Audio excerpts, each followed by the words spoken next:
Hello दोस्तों, कैसे हैं आप। मैं फिर से आ गया आप लोगों के बीच एक नया विषय लेकर के। वो है कक्षा 10 का लेसन 2 पार्ट 2, जिसका नाम है reforms characteristics and observation. Reforms का मतलब यहाँ दोस्तों सुधार, कैरेक्टरिस्टिक्स मैंने विशेषताएं और ऑब्जर्वेशन ऑब्जर्वेशन का मतलब होता है पूर्ण निरीक्षण करना।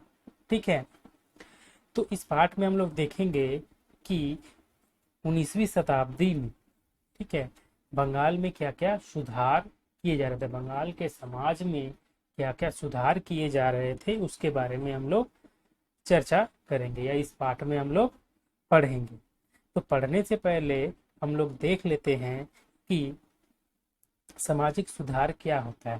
ठीक है, सामाजिक सुधार एक सामाजिक चेतना है, ठीक है, जो समाज की कुरीतियों एवं अंधविश्वासों को दूर करने का कार्य करती है।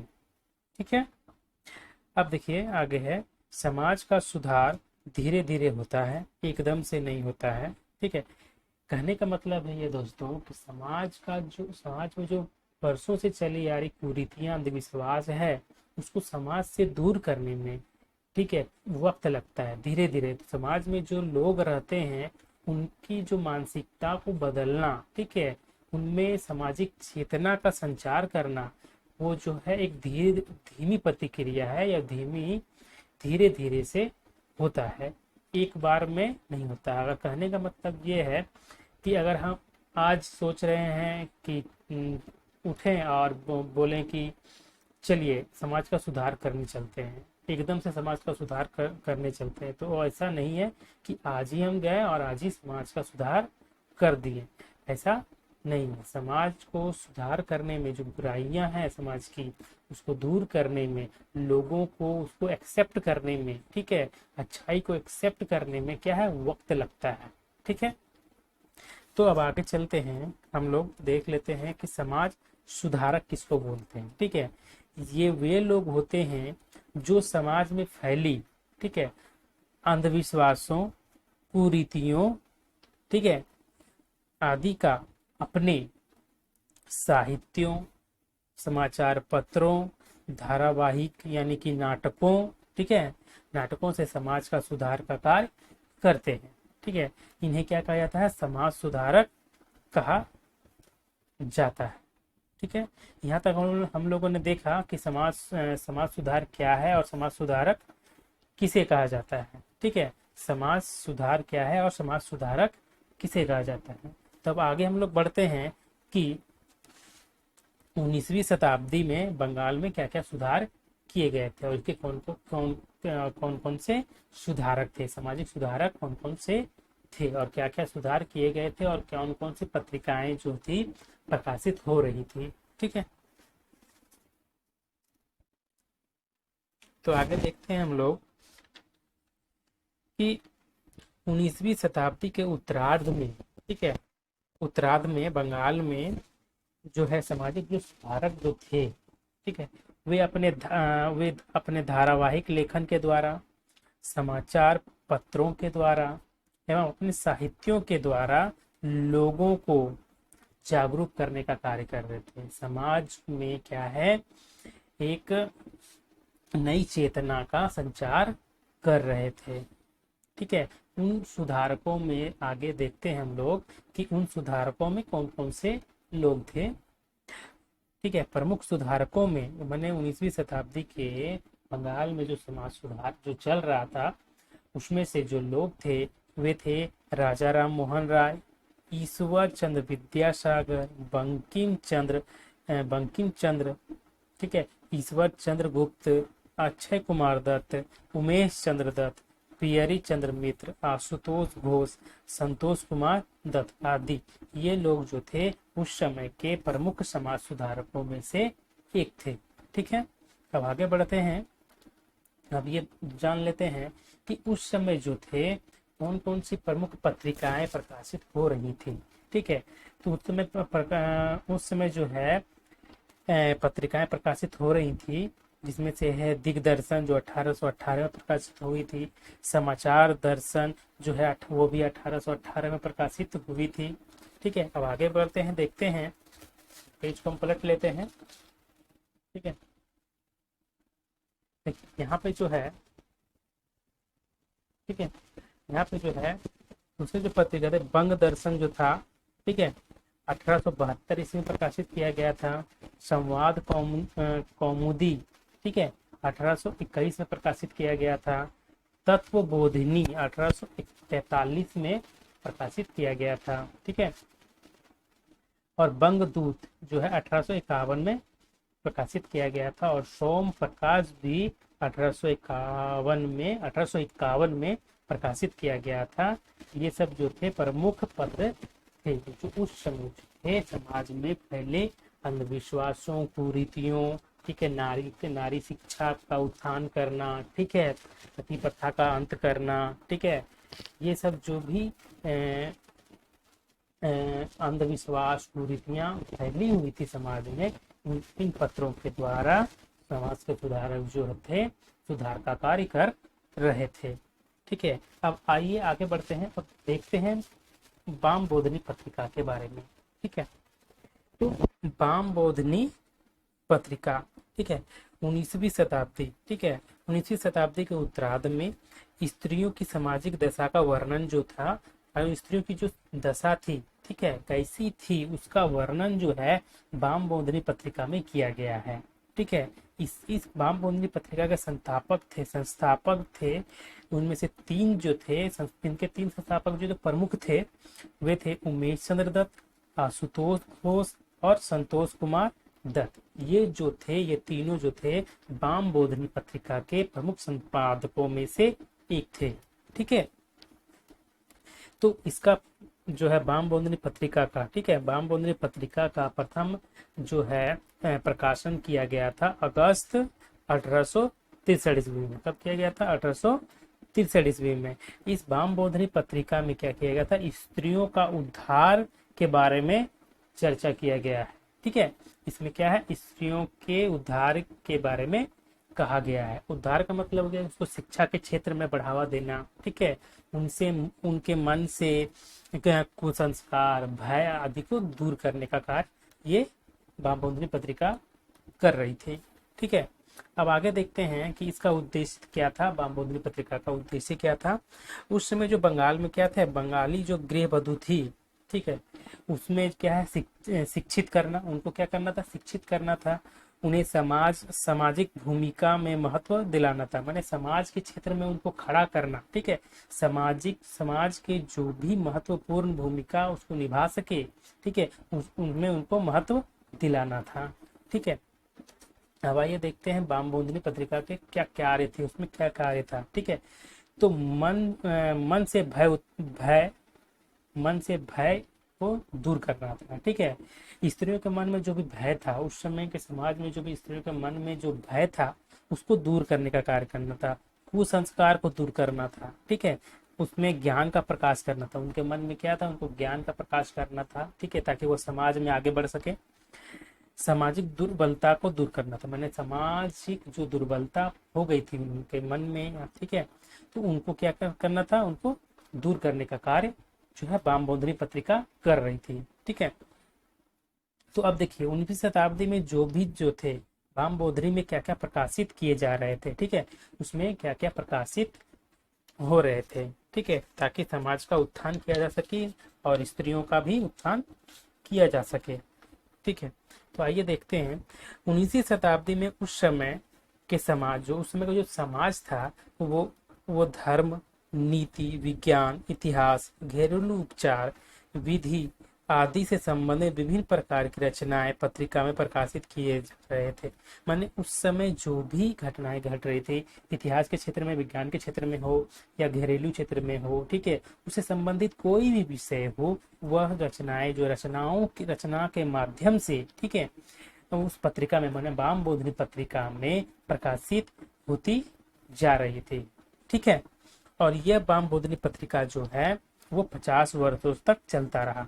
ठीक है, इसके बीच बीच में संस्थापक चेंज होते गए, लेकिन इसके प्रमुख संस्थापक जो थे वे उमेश चंद्र दत्त, आशुतोष घोष और संतोष कुमार दत्त थे। ठीक है, तो आगे बढ़ रहे हैं हम लोग।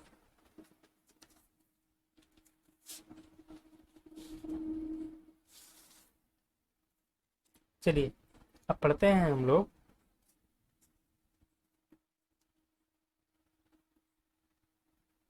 हम्म,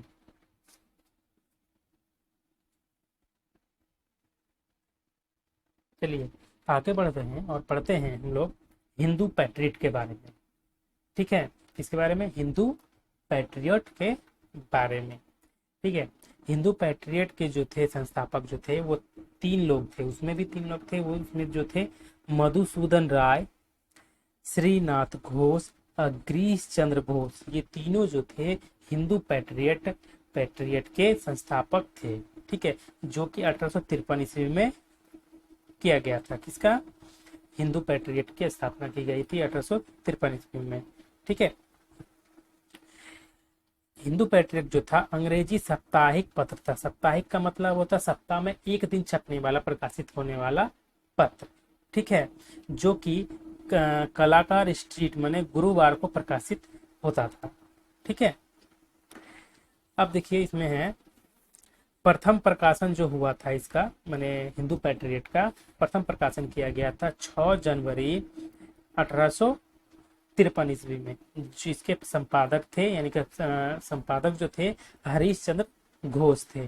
ठीक है, ये सब जो भी है सन और ईस्वी और नाम ये याद रखिएगा, ये एग्जाम में अवश्य पूछा जाता है। ठीक है, यह पत्रिका जो थी राष्ट्रवादी पत्रिका थी। ठीक है, क्या थी यह पत्रिका? जो है राष्ट्रवादी पत्रिका थी। अब देखिए इसमें क्या क्या किस किस घटना का वर्णन किया जा रहा था उस समय के दौर में, जो भी घटनाएं घट रही थी। ठीक है, इस पत्रिका में प्रकाशित यानी कि छापे जा रहे थे।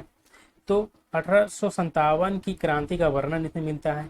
ठीक है, जो 1857 की क्रांति हुई थी उसका वर्णन इस हिंदू पैट्रियट में किया जा रहा था। ठीक है, 1892 ईस्वी में जब तात्या टोपे, रानी लक्ष्मीबाई, कुंवर सिंह, ठीक है, आदि के बारे में, जो वीरता की कहानियों के बारे में इसके लिखा गया है, इसमें संपादित किया जा रहा था। ठीक है, अब 19वीं सेंचुरी में, मैंने 19वीं शताब्दी में जब नील की खेती करने वाले किसानों पर अंग्रेजी शासन का अत्याचार एवं दशा का वर्णन मिलता है। मैंने जब नील की खेती जब किसानों से जबरन कराया जा रहा था, ठीक है, अंग्रेजों के द्वारा, तो अंग्रेजों के द्वारा मतलब कराया जा रहा था, तो उसके अत्याचार एवं दशा का वर्णन जो है, जो अत्याचार किए जा रहे थे, जो भी उसकी दशा थी, स्थिति थी, उसके बारे में हिंदू पैट्रियट में वर्णन किया गया था। अब आगे बढ़ते हैं, थोड़ा सा देखते हैं इमिग्रेशन बिल। ठीक है, इमिग्रेशन बिल, देसी भाषा पत्र कानून तथा इलवर्ड बिल, ठीक है, पर क्या है इस हिंदू पैट्रियट में छापे जा रहे थे। इमिग्रेशन बिल का मतलब होता है चाय श्रमिकों के विरुद्ध कानून लाना। चाय श्रमिकों के विरुद्ध अंग्रेजी कानून, ठीक है, अंग्रेजी कानून लाना। ठीक है, आशा करता हूँ कि ये समझ में आया होगा आप लोग। आइए अब आगे बढ़ते हैं, अब देखते हैं हुतुम पेंचार नक्शा के बारे में। ठीक है, हुतुम पेंचार नक्शा जो काली पसंद सिन्हा के द्वारा लिखित एक पुस्तक है। ठीक है, जो 1862 ईस्वी में प्रकाशित हुई थी। कब हुई थी? 1862 ईस्वी में प्रकाशित हुई थी। ठीक है, काली पसंद सिन्हा जो है महाभारत का, ठीक है, महाभारत का बंगला में अनुवाद किए थे। ठीक है, और हुतुम पेंचार नक्शा का भी ये प्रकाशित किए थे। कब? 1862 ईस्वी में। ठीक है, यह पुस्तक जो थी, माने हुतुम पेंचार नक्शा जो थी, यह पुस्तक बंगाली साहित्य में प्रभावशाली रही है। बंगाली साहित्य की सबसे प्रभावशाली जो पुस्तक थी, पुस्तक जो रही है वो हुतुम पेंचार रही है। यह बंगाल के समाज के विभिन्न क्षेत्रों, ठीक है, बंगाल के जो भी समाज के विभिन्न जो क्षेत्र थे उस समय के, ठीक है, उस समय के, ठीक है, समाज में फैले तनाव को दर्शाता है। माने उस समय जो भी समाज में फैले तनाव था, स्थितियां थी, ठीक है, उसको क्या था दर्शाने का कार्य कर रही थी। विशेष रूप से, ठीक है, विशेष रूप से कोलकाता में जो भी स्थिति थी उस समय की, ठीक है, उसको दर्शाने का कार्य क्या थी? हुतुम पेंचार नक्शा कर रही थी। ठीक है। तनाव के जो कारक थे, ठीक है, उस समय के जो तनाव थे, ईसा धर्म में रूपांतरण किया जा रहा था, परिवर्तन कर दिया जा रहा था, ठीक है। ब्राह्मणवाद का उदय हो रहा था तथा 19th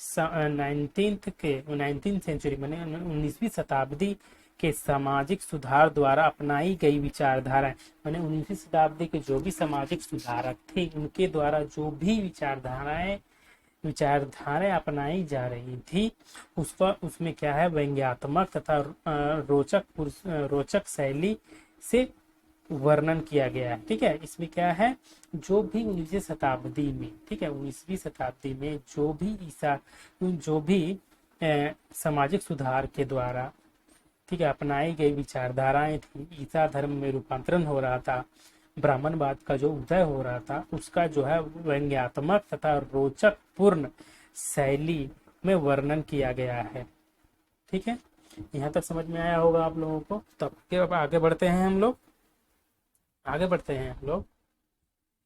जो है नील दर्पण के बारे में पढ़ते हैं हम लोग आप, ठीक है।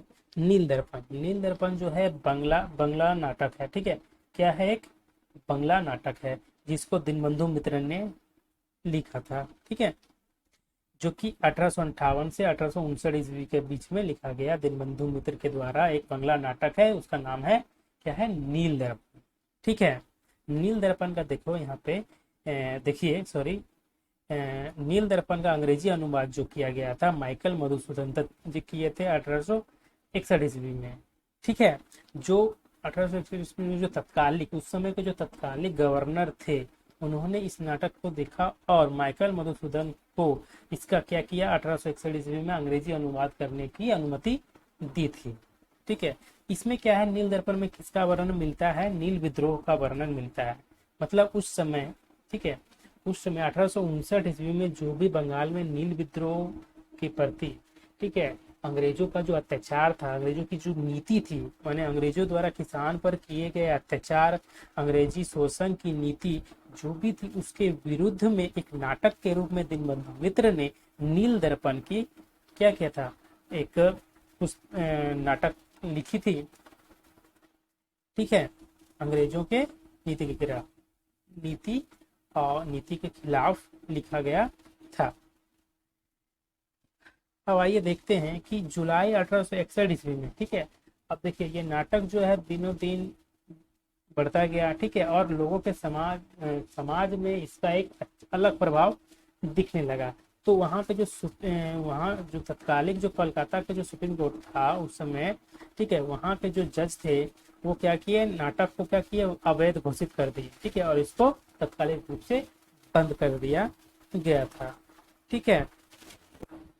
उस समय जो था कि नील विद्रोह जो हुआ था, उसमें जो भी किसानों के साथ अत्याचार, शोषण, ठीक है, उनका जो है पारिश्रमिक नहीं है, जबरन नील की खेती करवाना, ठीक है, ये सब जो शोषण जो हुआ था, ठीक है, उसके विरुद्ध में, ठीक है, उसको उजागर करने के लिए दीनबंधु मित्र ने क्या किया था, नील दर्पण की नाटक की स्थापना की थी, ठीक है, उसको एक नाटक के रूप में लोगों के बीच रखने का कार्य किए थे, ठीक है। ये तो यहाँ तक समझ में आया होगा।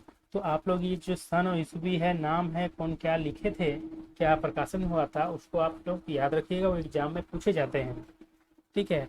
अब आइए बात करते हैं ग्राम वार्ता के बारे में, ठीक है, क्या है, ग्राम वार्ता के बारे में लोग बात कर लेते हैं, ठीक। ग्राम वार्ता प्रकाशिका, ठीक है, ये क्या थी, एक दैनिक पत्रिका थी। क्या थी, एक दैनिक मतलब हर दिन प्रकाशित होने वाली एक पत्रिका थी। ये एक क्या थी, बंगला पत्रिका थी। कौन सी पत्रिका थी, ये बंगला भाषा में प्रकाशित होने वाली एक बंगला पत्रिका थी, जो कि अप्रैल 1863 ईस्वी में प्रकाशित किया गया था, ठीक है। इसके क्या है, प्रथम प्रकाशन जो हुआ था वो हुआ था अप्रैल 1861 ईस्वी में, जो किए थे हरिनाथ मजूमदार, ठीक है। कौन किए थे इसका, हरिनाथ मजूमदार किए थे, ठीक है, 1863 ईस्वी में, ठीक है, अब इसमें है ये क्या था, एक दैनिक पत्रिका थी, लेकिन बाद में 1871 ईस्वी में, ठीक है, 1871 ईस्वी में यह साप्ताहिक पत्रिका हो गई। साप्ताहिक का मतलब होता है सप्ताह में एक दिन प्रकाशित होने वाले पत्रिका, ठीक है, जो सप्ताह में एक ही दिन प्रकाशित किया जाता था, ठीक है। लेकिन ये पत्र जो थे पहले दैनिक मैंने प्रतिदिन प्रकाशित होता था, लेकिन समय के अनुसार इसको क्या किया गया, साप्ताहिक पत्रिका के रूप में प्रकाशित होने लगा, ठीक है। अब आगे बढ़ते हैं, आगे देख लेते हैं हम लोग।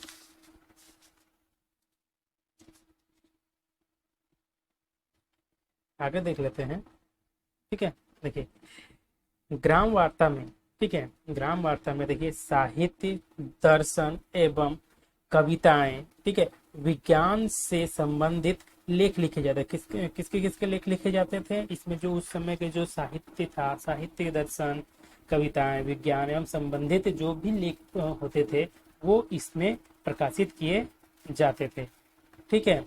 रविन्द्रनाथ टैगोर ने अपने साहित्य, लेखन, दर्शन एवं कविताओं के द्वारा इसमें प्रकाशित किए जाते थे। मैंने उस समय के जो रविन्द्रनाथ थे, टैगोर थे, उनकी जो साहित्य लेखन की कला थी, ठीक है, कविता लिखने की जो कला थी, दर्शन की जो कला थी, उनको इस ग्राम वार्ता प्रकाशिका में लिखा जाता था, ठीक है। और उस दौर के जो मुस्लिम साहित्यकार थे, ठीक है, क्या नाम था उनका, मुशर्रफ हुसैन, वो भी जो थे इस पत्रिका के लिए लेखन का कार्य करते थे, ठीक है। तब अब आइए देखते हैं ये क्या है कि हरीश नाथ मजूमदार जो थे वो 18 वर्षों तक प्रकाशन का कार्य करते रहे। माने ये जो है 18 वर्षों तक प्रकाशन का कार्य करते रहे, और ये जो प्रकाशिका जो मतलब ग्राम वार्ता प्रकाशिका जो है वो 18 वर्षों तक हरीश नाथ मजूमदार द्वारा प्रकाशित किया गया, ठीक है। आशा करता हूँ कि दोस्तों ये वीडियो आप लोगों को पसंद आया होगा, ठीक है। जो लोग इस वीडियो पे नए हैं वे लोग मेरे इस चैनल को सब्सक्राइब कर लें, शेयर करें, कमेंट करें, ठीक है। और जो भी इस विषय पे आधारित जो भी है आपको क्वायरीज है, मतलब जो भी पूछना है कमेंट बॉक्स में उसको कमेंट कर दें, ताकि मैं उसको अगले वीडियो में आप लोगों के सामने रख सकूं, ठीक है, आप लोगों को वो बता सकूं, ठीक है। तो आशा करता हूं, यही बोल करके मैं आप लोगों से आज ये वीडियो समाप्त करता हूं, और आगे अगले वीडियो में आप लोगों से मिलता हूं, ठीक है, बाय।